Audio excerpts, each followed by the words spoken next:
what you get and you don't pitch a fit. If your team plays 8 games, they played 8. I'm running like Nike, we got it on lock. Everything litty, I love when it's hot. Turn to the city, Good morning. The question, of course, as you just heard that, is will 8 be enough? An old TV show. And for years on television, there was nothing bigger than LSU and Alabama in college football. The world stopped. What did Paul Feinbaum say yesterday on the program? The president was there. The college football world was watching. And we may not get to watch LSU and Alabama this year. Keyshawn J. Will Zubin, presented by Progressive Insurance. Keyshawn on the KJZ injured list, retroactive to yesterday with the foot injury. Bone bruise. Bone bruise, turf toe, some kind of football injury. Glad it's not broken. Fifth metatarsal bone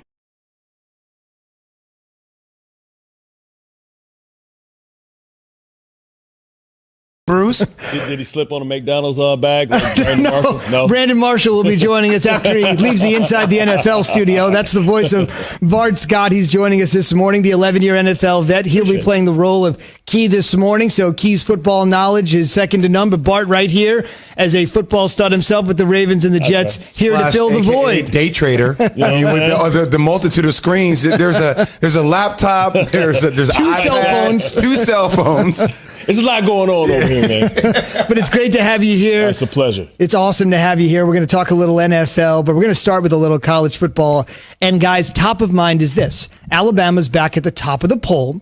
They're the number 1 team in the country. They have the number 1 coach in the sport, arguably the number 1 coach of all time. The betting favorite, believe it or not, for the Heisman, the number 1 choice is their quarterback. Now, the reason this game with LSU is off and hopefully will be made up at some particular point is because of an outbreak on the defending national champions. They may not have enough scholarship players. They're so bereft of talent right now. Coach O is trying to squeeze guys from around the roster at the quarterback position. Wow. This isn't like backup offensive tackle, 5th guy on special teams. They're looking to find and round out the quarterback situation for the champs, but they're on their way to their worst ever season for a defending champion. Yeah. Nobody has played this bad following a championship. But right now, it's all about Alabama. They're the focal point. What do you guys make of the fact that this game right now is off the books and may not be made up, especially playoff implications for Alabama at stake?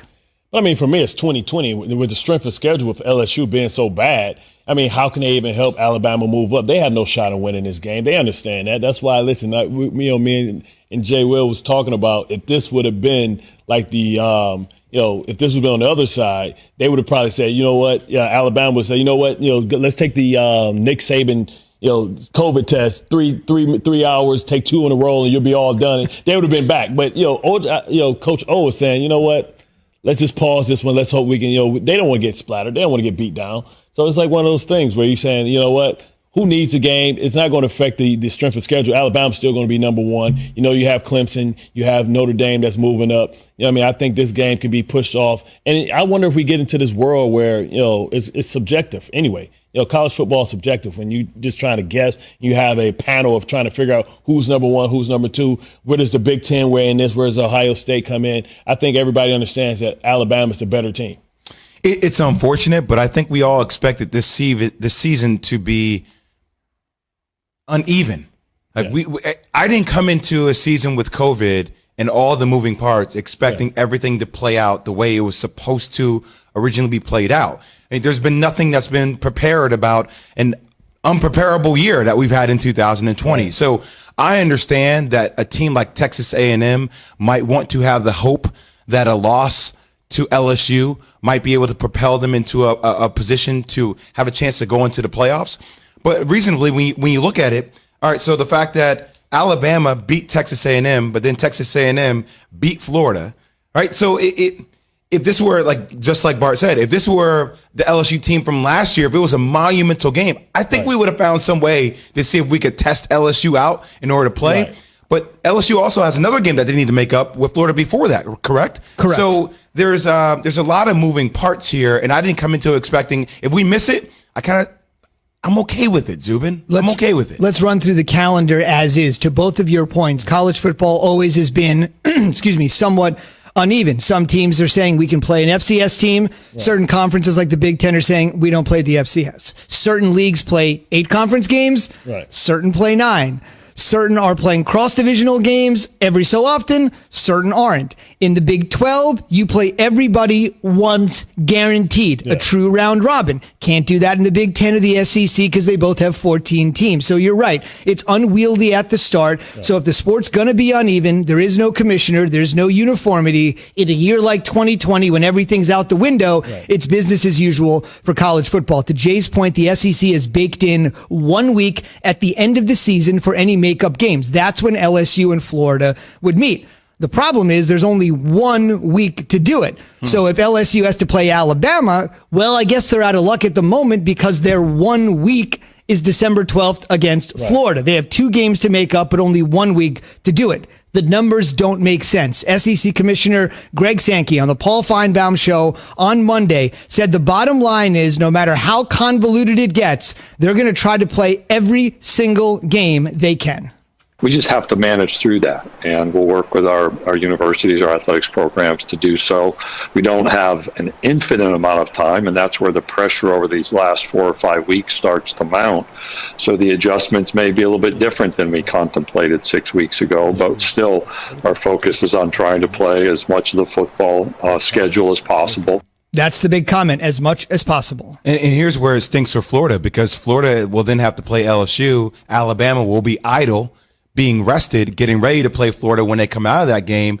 And that's look, you can always find an argument. I hear some coaches say, well, we want to continue to play to keep our legs and keep our, get a lather. But then if you're Bama having a week off to rest and to get prepared for your opponent, knowing that you're going to play them, allowing that extra time for Nick Saban and company to scheme, that's a major advantage. Yeah, exactly. When you talk about a 2-week, opportunity to break down your opponent, and who knows if they're going to get out of that game healthy, what injuries you're going to have. And listen, the craziest thing is COVID. COVID is like the thing that you really can't account for. Because when it breaks out, there's nothing you can do about it. You have to shut teams down. Just imagine if this would have happened in the Big Ten. Big Ten, you would have been out for 3 weeks. And where does that come in effect? What happens to Wisconsin? What happens to these other schools? And it's all subjective, right? It's all about the committee. But we know what it looks like when we see it. We know a top 5 team when we see it, and you hope that the conference tournaments will help try and make get some of these answers that we need. A couple of other things to keep in mind, too. There are a lot of people that said the SEC did everything they possibly could. Remember, they started their season on September 26th. The ACC and other leagues started around September 12th. So they waited. Unlike the Big Ten, they never canceled the season / postponed the season. They said, we're in a holding pattern. We'll see where the virus is. And initially, it worked, even though there were outbreaks before games started. So they get some credit for waiting, for not postponing. Yeah. Then they had the foresight to put that December 12th week on the back of the schedule to say, if anybody needs to play, here's where we can do the makeup date. So for me personally, I'm not going to blame Greg Sankey because they were cautious at the beginning. They didn't overreact, but they realized something was going to happen. So they baked in a week at the end of the schedule. Now, the one thing I would say, if you don't root for somebody like Florida or Alabama right now who are on the track to play in the SEC championship game, there are a dozen other teams in the league. So if you do have a game that has been canceled and needs to be made up, the league is saying, even though over the years there has been one standalone date for the SEC title game, it's the only game that's going on in our league, so everybody can watch. They are saying that if you're a fan of one of the other 12 teams and you have a game postponed, you can make that game up on December 19th. It would obviously be a JV affair because everybody's going to want to watch the SEC championship game. Right. But it is notable for the student athletes, for the coaches, and for the fans that if you have an opportunity to make a game up, they will allow you to do it on Conference Championship Saturday. I think that's pretty cool. Yeah, and I'm trying to figure out, when it's the national championship, and much like the NFL, you should have baked in time to make up games, because you think about bowl season, it's pretty much a month. So it seems like no matter what, you should be able to, if you need to move your conference championship, you should be able to move and it should be fine. All I'm saying is that when you jump off the cliff and you're assembling the plane on the way down, I'm sure you're going to miss some screws here or there. Yeah.